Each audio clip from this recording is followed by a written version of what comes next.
이 한 주간도 모든 삶 가운데에서 저희를 인도하여 주신 하나님 아버지, 이 하루를 또한 그리하여 주시기를 원하옵나이다. 이 세상으로부터 저희를 구원하사 참된 생명이 무엇이고 또 참된 기쁨이 무엇인지를 깨달아 알고 또 누리게 하여 주셨사오니 저희로 그 길을 결코 떠나지 않을 수 있도록 붙잡아 주시옵시고, 이 하루도 오직 저의 모든 마음이 하나님으로만 가득 채워지며 하나님을 사랑하는 그 마음만으로 살아갈 수 있도록 인도하여 주시옵소서. 그러한 저희의 하루를 주님께서 받아주시기를 소원하오며, 또 그러한 하루를 온전히 살아갈 수 있도록 이 시간도 저희에게 말씀하여 주실 때에 이 모든 말씀을 믿음으로 받아들이며 온전히 깨달아 알으며 그 말씀을 붙들고 살아갈 수 있는 이 하루 되게 하여 주시옵소서. 예수님의 이름으로 기도드리옵나이다. 아멘. 데살로니가 전서 3장 5절과 6절 함께 보시겠습니다. 데살로니가 전서 3장 5절과 6절 말씀, 함께 봉독하겠습니다.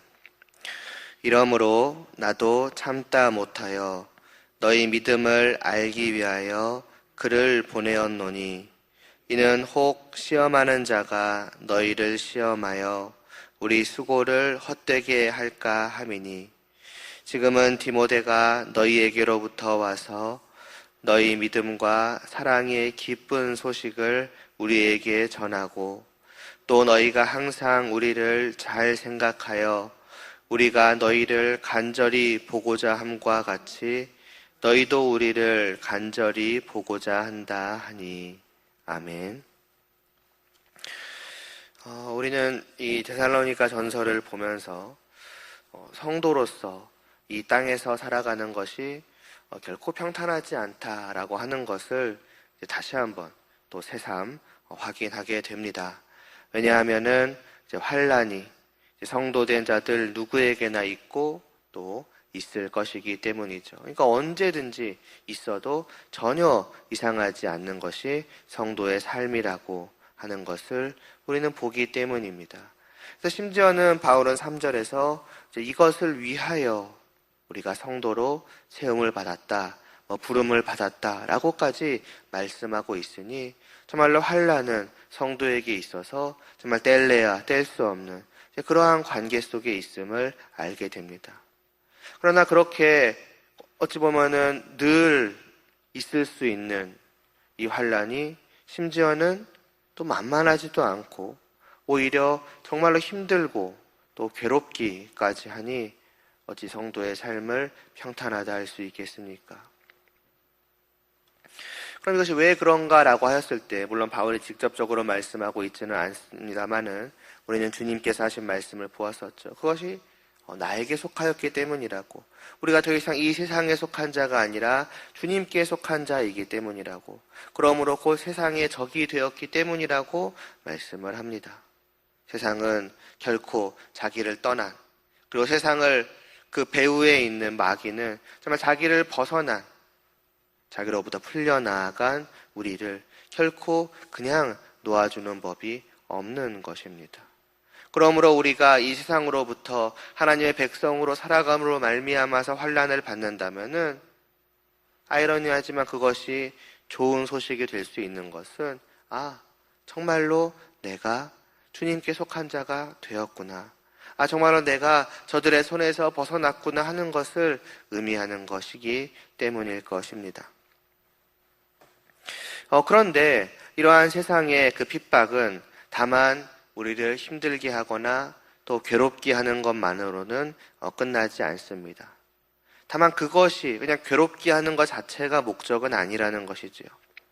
세상과 그 배후에 있는 사단이 우리에게 환난을 주는 그 목적은, 곧 우리를 대적하고 우리를 핍박하는 그 목적은 우리를 힘들게 하는 것을 넘어서서 오늘 말씀 5절에 나온 것처럼 우리를 시험하기 위함이라고 합니다. 다르게 말하자면 유혹을 하는 것이지요. 우리가 믿음을 잃어버리도록. 그래서 우리의 마음을, 우리의 믿음을 끊임없이 흔들고 우리로 그 다시 속해 있는 하나님으로부터, 주님께로부터 다시 떨어져 나오도록 만드는 것입니다. 그렇게 함으로써 다시금 자신에게 속하는 자가 되도록, 자기 손아귀에 다시 두어서 함께 멸망으로 나아가도록 만들고자 하는 것. 어찌 보면 그것이 진정한 목적이라고 할 수 있습니다. 이것이 환난 가운데에 성도가 처해 있는 상황이라고 하는 것이지요. 그리고 이 사실을 아는 바울은 그렇다면 이러한 일로 말미암아서 어떠한 마음을 갖겠습니까? 우리는 이미 이 교회를 향한 바울의 마음이, 그 바울의 사랑이 얼마나 큰지를, 또 깊은지를, 진실된지를 보아오지 않았습니까? 이런 교회를 사랑하는 바울에게 있어서 이것은 참을 수 없는 일이요, 상상만 해도 견딜 수 없는 일이었을 것입니다. 그래서 앞서 1절부터 3절에 이어서 다시 한번 오늘 본문 5절에서 바울은 말씀하는 것이죠. 내가 참다 못하였다. 너희가 그러한 상황에 처해 있다는 걸 알고 내가 참다 못하여서 이제 그를, 그러니까 디모데를 보내었다라고 합니다. 그렇다면 무엇을 위해서입니까? 너희 믿음을 알기 위해서라고 합니다. 2절, 3절에서는 그 믿음이, 그 마음이 흔들릴 수밖에 없는 그들을 붙잡아주고 그들의 그 믿음을 위로하여 주기 위해서라고 하였는데, 여기서는 그들이 그러한 환난 속에서 진실로 믿음을 가지고 있는지, 정말 그 믿음을 포기할지 아니면은 그러지 말지 흔들리고 있지는 않은지, 그리고 그 믿음을 잃어버리고 있지는, 이미 잃은 것은 아니었는지, 이것을 알기 원해서 내가 디모데를 보내었다라고 하는 것입니다. 어떤 면에서는 앞에서의 말씀보다 더 바울의 심정을 느낄 수가 있습니다. 단순히 도와주고자 하는 정도가 아닌 것이지요. 정말 그들이 믿음을 잃어버리면 안 되는데, 정말 그들이 믿음을 그냥 포기할까 이렇게 흔들리면 안 되는데, 정말 그들에게 아직 분명히 믿음이 있겠지, 잃어버리지 않았겠지, 정말 이 큰 환난 속에서도 그 믿음을 붙들고 있겠지. 그래서 그들이 여전히 하나님께 속한 자이겠지, 저 세상으로 마귀에게로 다시 넘어가지는 않았겠지라고 하는 그런 어떤 안절부절하지 못하는 심정인 것이지요. 그래서 걱정과 또 염려, 그리고 근심, 그런 걸로 인해서 말하자면은 정말 그들이 그 믿음을 가지고 있다라는 그 사실을 알기 전까지는, 확인하기 전까지는 잠도 제대로 못 자는, 말하자면 어떤 그런 바울의 마음이 느껴지는 것 같습니다. 아마도 바울은 이 디모데가 돌아와서 소식을 전할 때까지 계속 그러하지 않았을까. 어찌 보면 이미 몸으로는 떠난 관계 아니겠습니까? 그럼에도 불구하고 이 교회를 향한 이 바울의 마음은 이러하다는 것이지요. 단순히 내가 너희를 사랑한다, 사실 어떤 마음으로만, 말로만 그러는 것이 아니라 이미 그는 그 교회가 처해 있는 상황 속에서 그가 느끼는 그러한 마음으로 안절부절하지 못하고 잠도 제대로 어찌 보면 못 잘 것 같은, 참을 수 없어 하는 그러한 모습을 통해서, 그리고 그러한 가운데에서 그들에게 실제로 디모데를 보내기까지 하는 행동을 통해서 정말 이들을 사랑하고 있음을 보여주고 있는 것입니다. 물론 보여주기 위한 것은 아니지요. 그러나 사랑하기 때문에 그 사랑이 이와 같이 말과 행동과 마음으로 드러나는 것이며, 그 드러나는 열매를 통해서 우리는 그의 사랑의 진실됨을, 정말 한 명의 목회자가 교회를 이와 같이 사랑하고 있다라고 하는 것을 새삼 확인하게 되는 것입니다. 그리고서 마침내 이제 디모데가 돌아와서 이제 그들에 대한 소식을 전하니 무엇라고 합니까? 이어지는 6절 말씀입니다. 지금은 디모데가 너희에게로부터 와서 너희의 믿음과 사랑의 깊은 소식을 우리에게 전하였다고 합니다. 이제 말하자면 바울의 어떤 안심과 바울의 기쁨이 여기서 느껴지는 것이지요. 그렇게 안절부절 못하고 있다가 보냈던 그 디모데가 돌아와서 전하는 말씀 무엇입니까? 믿음이 있었다는 것입니다. 그 극심한 환난 속에서 그들은 어쩌면 흔들렸을지도 모릅니다. 그럼에도 불구하고 그 누구 하나 믿음을 잃어버리지 않았다는 것이지요. 그들이 온전히 다 하나님께 속한 자로 남아 있었다. 바로 그 소식을 듣게 된 것입니다. 이게 교회고 이게 성도인 것입니다. 어떠한 상황이나 환경만을 놓고 보자면은 그 믿음이 흔들리기에 충분하다 못해 넘치기까지 하다고도 할 수 있으며, 또 심지어는 그 믿음을 잃어버린다고 할지라도, 스스로 그 믿음을 포기한다고 할지라도 전혀 이상하지 않는 그러한 환난이 성도를 닥칠 때가 있을 것입니다. 말하자면 그만한 크기의 환난일 수 있다는 것이죠. 앞서 시작하면서 만만치 않다, 힘들다, 괴롭다라고 하였던 것은 그냥 이러한 정도의 환난이 언제든 성도를 찾아와도 이상하지 않다는 것입니다. 왜냐하면 마귀는, 세상은 자기를 떠난 자들을 그냥 그렇게 쉽게 포기하지 않기 때문입니다. 어떻게든 그를 하나님의 나라로부터 끌어내려서 멸망으로 함께 나아가기를 원하기 때문이죠.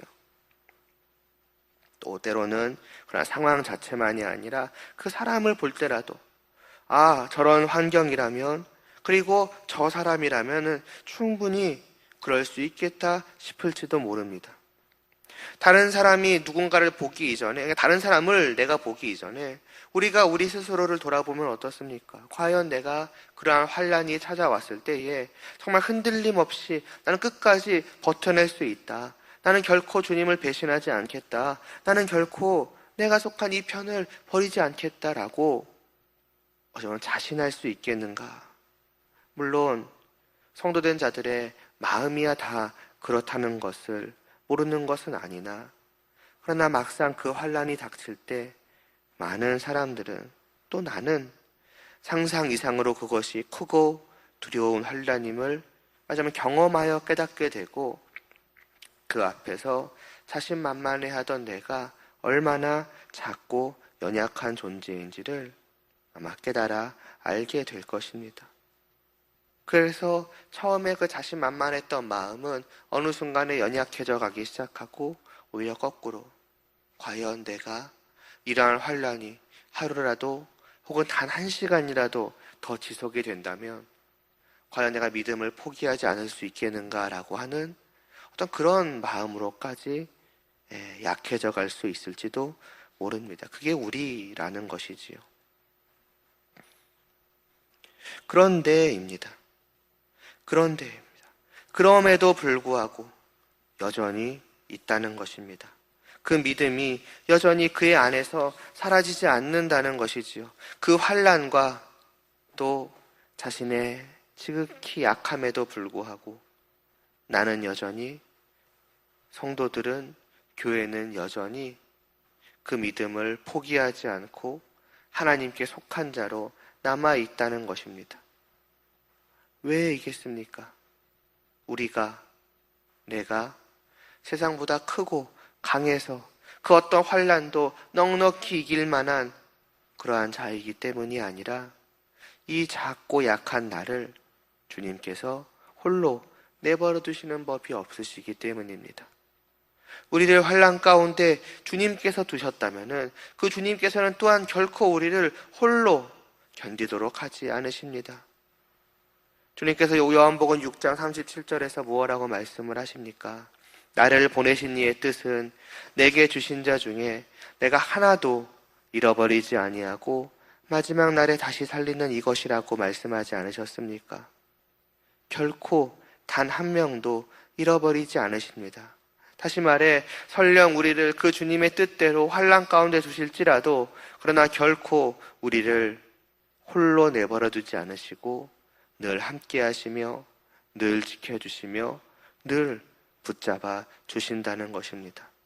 나는 약하여 할 수 없는 그것을 크고 강하신 주님께서 능히 넉넉하게 하게 하신다는 것, 견뎌내게 하신다는 것이지요. 그래서 맥락은 조금 다른 말씀이나 빌립보서에서 내게 능력 주신 자 안에서 모든 것을 할 수 있다라고 목회자이자 동시에 성도인 바울 스스로부터가 고백하지 않겠습니까? 그가 당한 그 환난과 고난은 말로 다 할 수가 없습니다. 그 하나하나가 우리에게는 정말 믿음을 기꺼이 포기해도 이상하지 않을 만큼의 극심한 환난이었습니다. 그러나 그 모든 환난을 그는 다만 견딜 뿐 아니라 그 모든 환난 가운데 만족해하며 기뻐하기까지 하였습니까? 그게 다만 어떤 인간의 능력과 의지로 된 것이겠습니까? 그래서 그 스스로부터가 고백하는 것입니다. 이 모든 것은 내게 능력 주신 자가 계셨기 때문이다.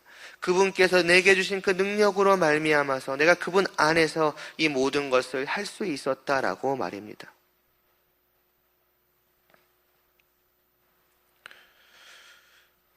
이러한 믿음을 보면서 또 바울을 기쁘게 한 것은 무엇입니까?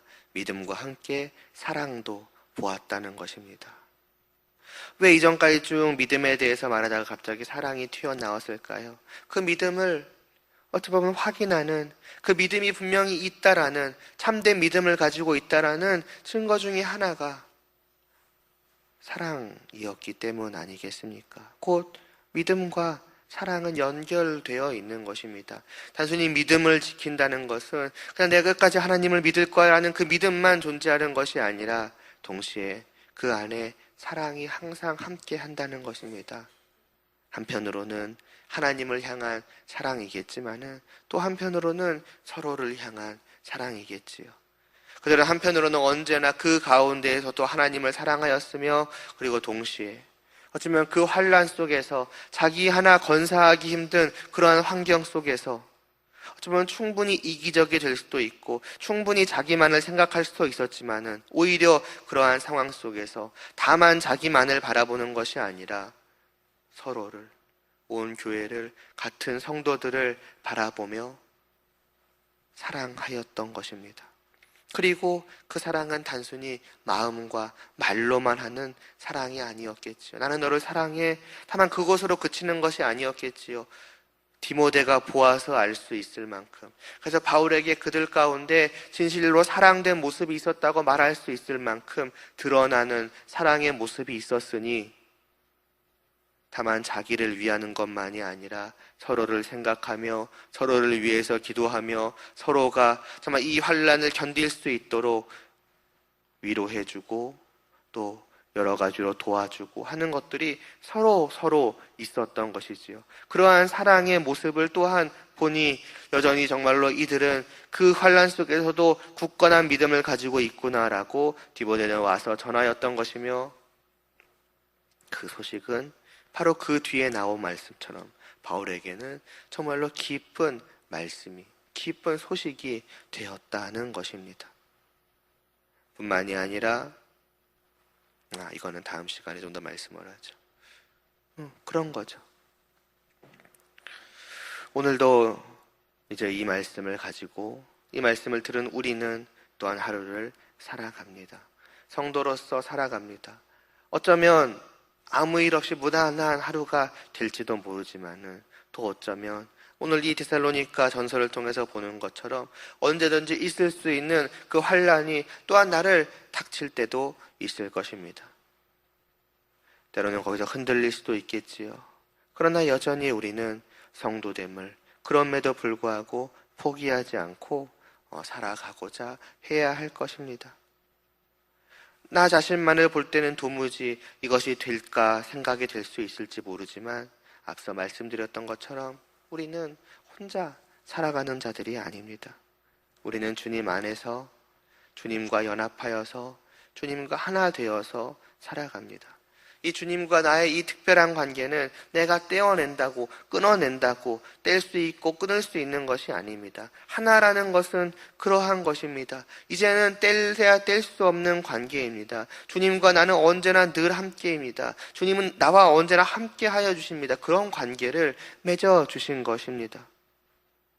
그리고 그 관계 속에서 주님은 언제나 그 자신 안에 있는 우리를 비유하자면 마치 연약한 가지와도 같은 그러한 나를 온갖 풍파 속에서 마치 겨울의 차가운 한겨울에 그 차가운 눈 섞인 그 매서운 바람 속에서도 떨어져 나가지 않도록, 또 꺾어서 죽어버리지 않도록 우리를 끊임없이 지켜주시고 보호하여 주시고, 그분으로부터 흘러나오는 생명을 우리에게 끊임없이 주고 또 주실 것입니다. 우리는 그 주님의 보호 속에서, 주님이 주시는 생명으로 말미암아 그 환난 속에서도 이 하루를 살아가는 것입니다.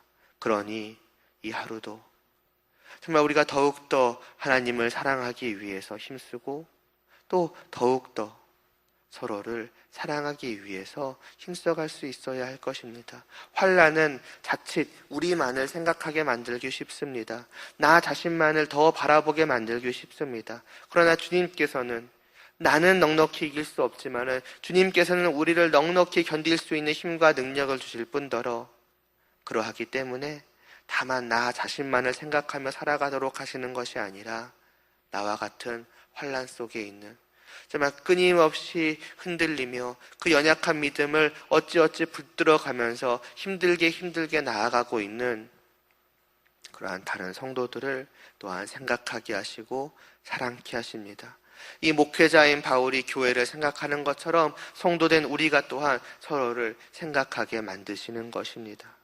그러한 사랑이 또한 우리 안에 있어야 할 것이며 또 있기를 바랍니다. 같은 성도들을 생각할 때마다, 과연 저들이 환난 속에 있어서 그 믿음이 어찌 될지 모르겠다라고 생각할 때마다 정말 참을 수 없고 견딜 수 없으며 안절부절하지 못하고 잠도 못 이룰 정도가 돼서 어떻게든 그 믿음이 분명히 있다는 사실을 알기 원하고, 그렇기 때문에 그 믿음이 흔들리지 않고 굳건해지고자 내가 무언가를 하고자 하는, 기도가 됐든 위로의 한마디가 됐든 다른 무언가가 됐든, 그러한 마음들이 우리 서로 안에 있어서 이 하루를 살아감에 있어서 다만 우리가 홀로 살아가는 것이 아니라 주님과 함께 살아가며, 또한 주님 안에서 우리 서로와 몸과 몸으로는 아닐지라도 그러나 영과 영으로 연결되어 주님 안에서 함께 살아갈 수 있으면은, 바로 그것이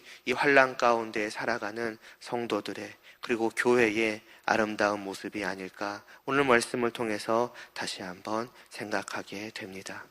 기도드리시겠습니다. 하나님 아버지, 자신의 것을 빼앗김으로 말미암아서 우리를 대적하는 이 세상 속에서 주님이 건져주심으로 말미암아 이제는 주님께 속한 자 된 저희 모두가 또한 그 세상 속을 살아가게 됩니다. 그 어떠한 핍박과 환난이 있을지라도 이 연약한 저희들을 크고 강하시며 사랑으로 품어주시는 주님 안에서 저희가 그 믿음을 잃지 않고 언제나 하나님을 바라보며 살아갈 수 있도록 은혜를 베풀어 주시옵소서.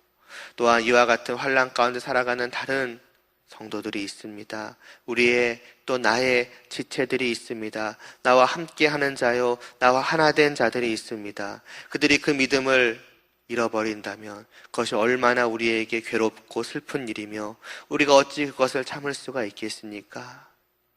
이 하루 우리가 그들을 생각하며 그들을 위해 기도하며 또 그들과 함께하며 살아갈 수 있도록 하여 주시옵시고, 또한 나와 함께하는 그들이 또한 있음도 저희가 기억하게 하사 결코 이 하루 우리는 세상 속에 홀로 내던져진 자들이 아니라 주님과 함께하는 자들이요, 주님 안에서 우리 서로와 함께 이 세상 속에서 저 하늘을 향하여 걸어가는 자들임을 기억하게 하사 힘과 용기를 얻고 그 믿음을 끝까지 붙들며 이 하루도 살아갈 때에 그 모든 삶을 하나님께 올려드릴 수 있는 저희들 되게 하여 주시옵소서. 예수님의 이름으로 기도드리옵나이다. 아멘. 주기도문 드리시겠습니다. 하늘에 계신 우리 아버지여, 이름이 거룩히 여김을 받으시오며 나라의 임하옵시며 뜻이 하늘에서 이루어진 것 같이 땅에서도 이루어지이다. 오늘날 우리에게 일용할 양식을 주옵시고 우리가 우리에게 죄 지은 자를 사하여 준 것 같이 우리의 죄를 사하여 주옵시고 우리를 시험에 들게 하지 마옵시고 다만 악에서 구하옵소서. 대개 나라와 권세와 영광이 아버지께 영원히 있사옵나이다. 아멘.